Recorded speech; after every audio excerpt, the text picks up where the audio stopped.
आईडीबीपी bank के तरफ से स्पेशलिस्ट कैडर में असिस्टेंट जनरल मैनेजर और मैनेजर पोस्ट के लिए ऑनलाइन रिक्रूटमेंट आई है, जिसके लिए आप 1/9/2024 से लेके 15/9/2024 तक ऑनलाइन अप्लाई कर सकते हैं। तो आज की इस वीडियो में मैं आपको स्टेप बाय स्टेप बताने वाला हूं कि कैसे आप इस फॉर्म के लिए ऑनलाइन अप्लाई कर सकते हैं। यहाँ मैं आपको कुछ की पॉइंट्स बता दूं कि अगर आप इस फॉर्म के लिए ऑनलाइन अप्लाई करना चाहते हैं तो आपको असिस्टेंट जनरल मैनेजर के लिए पोस्ट ग्रेजुएशन आपकी होनी चाहिए किसी भी फील्ड में, साथ ही साथ आपको 7 साल की वर्क एक्सपीरियंस भी होनी चाहिए। और जो मैनेजर पोस्ट के लिए है उसमें आपको ग्रेजुएशन आपकी होनी चाहिए किसी भी डिग्री में और आपको 4 साल की साथ ही एक्सपीरियंस होनी चाहिए। यहाँ मैं आपको बताऊं कि अगर आप जर्नल ओबीसी या फिर ईडब्ल्यूएस कैटेगरी से बिलोंग करते हैं तो आपको 1000 रुपये की फ़ी पेमेंट करनी होगी, और अगर आप SC ST कैटेगरी से बिलोंग करते हैं तो आपको 200 रुपये की पेमेंट करनी होगी इस फॉर्म को फिल करने के लिए। मैंने वीडियो के डिस्क्रिप्शन बॉक्स में इसकी नोटिफिकेशन को भी लगा दिया, आप एक बार इस नोटिफिकेशन को अच्छे से रीड करेंगे।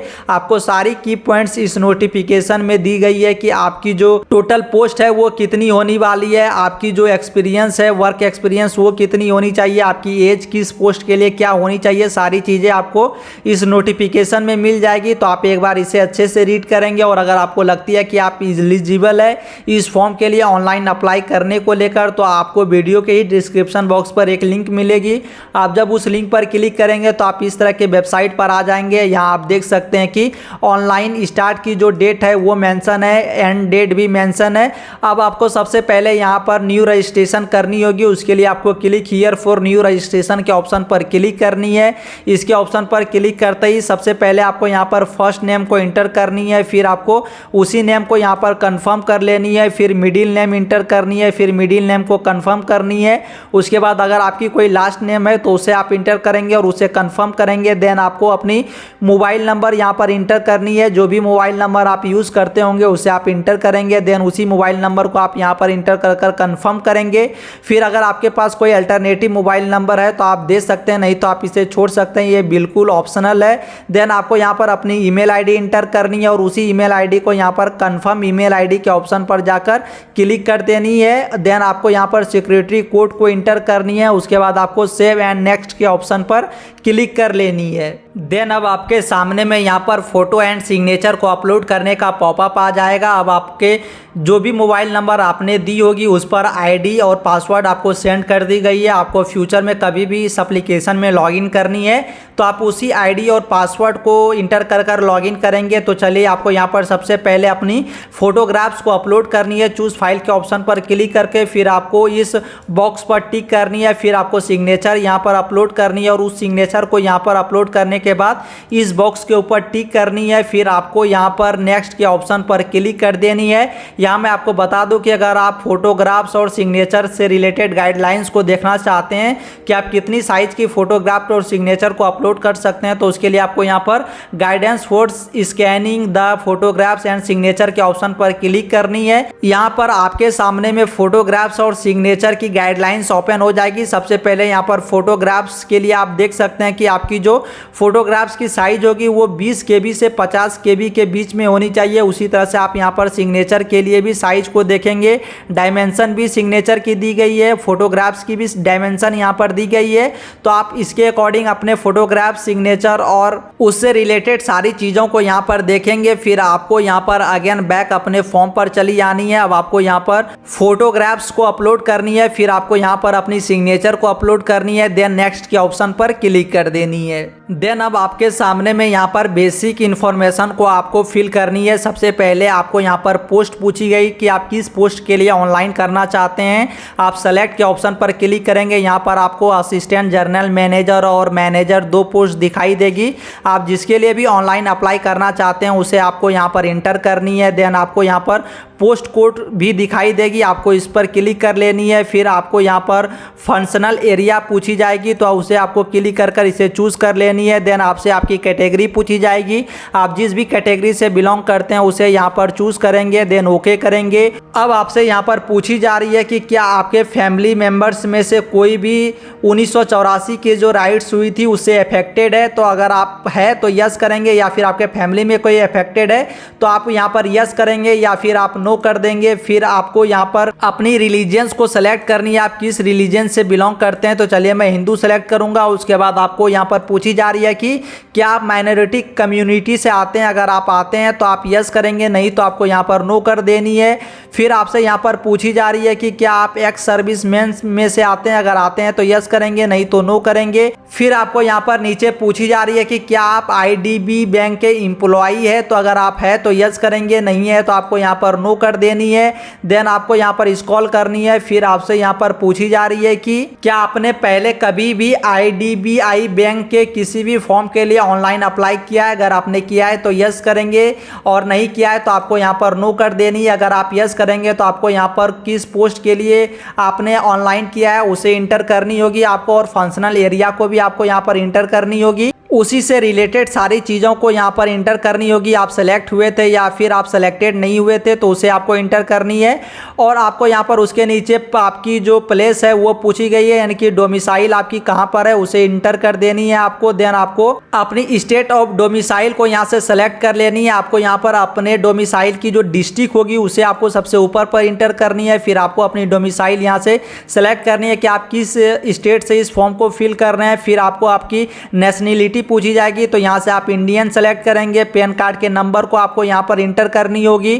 फिर आपको यहाँ पर डेट ऑफ बर्थ को इंटर करनी होगी, आपकी डेट ऑफ बर्थ को। फिर आपको यहाँ पर जेंडर आपसे पूछी जा रही है तो आपको अपनी जेंडर सेलेक्ट करनी है। फिर आपसे यहाँ पर पूछी जा रही है क्या आपका कोई जुड़वा भाई या बहन है। अगर आप यस करेंगे तो यहाँ पर उसकी सारी डिटेल्स इंटर करनी होगी, और अगर आप यहाँ पर नो करेंगे तो आप यहाँ पर आगे मूव करेंगे। आपसे मैरिटल स्टेटस पूछी जाएगी, क्या आप मैरिड है या फिर अनमैरिड है, तो आप अपने अकॉर्डिंग यहाँ पर सेलेक्ट करेंगे। फिर आपसे आपकी फादर्स नेम पूछी जाएगी, आपको फादर्स नेम इंटर करनी है, मदर्स नेम इंटर करनी है। देन नीचे स्क्रॉल करने के बाद आपसे आपकी एड्रेस यहाँ पर पूछी जा रही है। सबसे पहले आपको अपनी करस्पॉन्डेंस एड्रेस इंटर करनी है एड्रेस 1 में।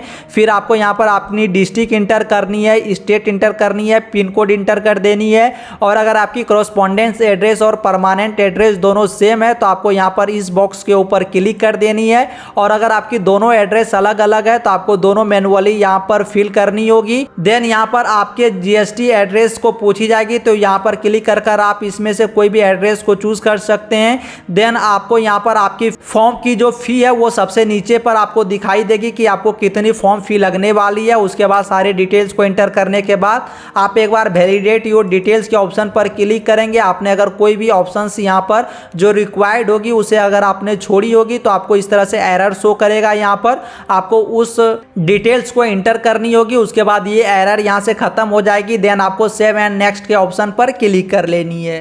आगे सेव एंड नेक्स्ट के ऑप्शन पर क्लिक करते ही आपके सामने में आपकी क्वालिफिकेशन और एक्सपीरियंस की सेक्शन ओपन हो जाएगी। अब आप जिस भी पोस्ट के लिए ऑनलाइन अप्लाई कर रहे हैं उसमें जो भी क्वालिफिकेशन आपसे पूछी गई है वो सारी क्वालिफिकेशन को आपको यहाँ पर इंटर करनी है। जैसे कि ग्रेजुएशन के डिटेल्स को इंटर करनी है, पोस्ट ग्रेजुएशन के डिटेल्स को यहाँ पर इंटर करनी है। एक ऑप्शन यहाँ पर दी जाती है प्रोफेशनल क्वालिफिकेशन का। अगर आपके पास कोई प्रोफेशनल क्वालिफिकेशन है तो आप उसे भी यहाँ पर इंटर कर सकते हैं। आपको सबसे पहले नेम ऑफ कॉलेज को इंटर करनी है, किस यूनिवर्सिटी से अप्रूव थी उसे इंटर करनी है।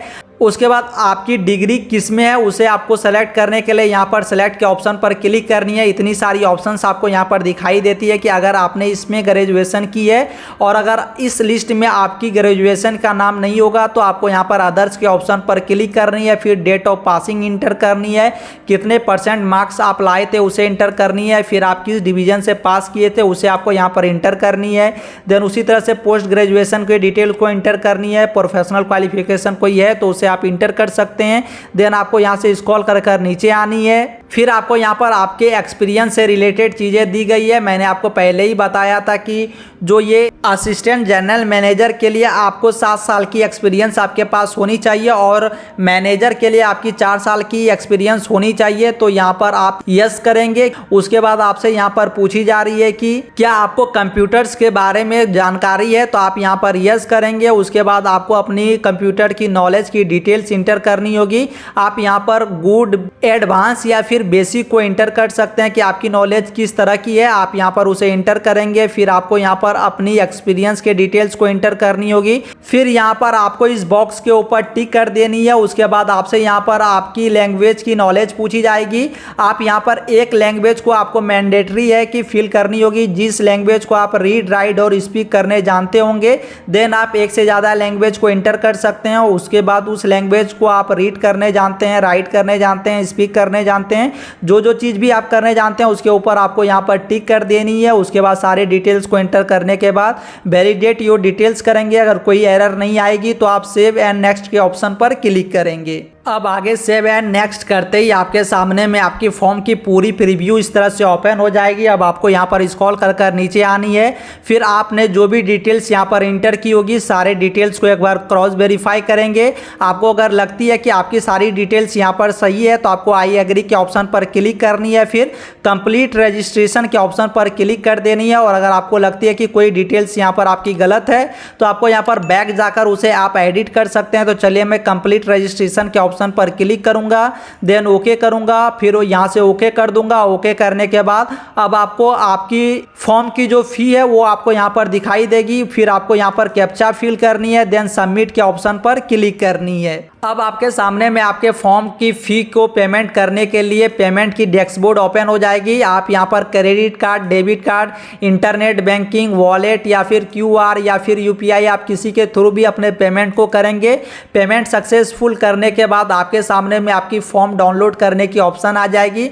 आप अपने फॉर्म को वहीं से डाउनलोड कर रख लेंगे। सो आई होप दोस्तों कि इस वीडियो को एंड तक देखने के बाद आपको वीडियो इन्फॉर्मेटिव लगी होगी। मैंने वीडियो के डिस्क्रिप्शन बॉक्स पर सारी चीज़ों की लिंक लगा दी है। ऑनलाइन अप्लाई करने की लिंक, नोटिफिकेशन की लिंक, ऑफिशियल वेबसाइट की लिंक, सारी की लिंक आपको डिस्क्रिप्शन बॉक्स पर मिल जाएगी। आप वहां से जाकर ऑनलाइन अप्लाई कर सकते हैं। और अगर आपको कोई भी डाउट हो तो आप वीडियो के कमेंट बॉक्स पर पूछ सकते हैं।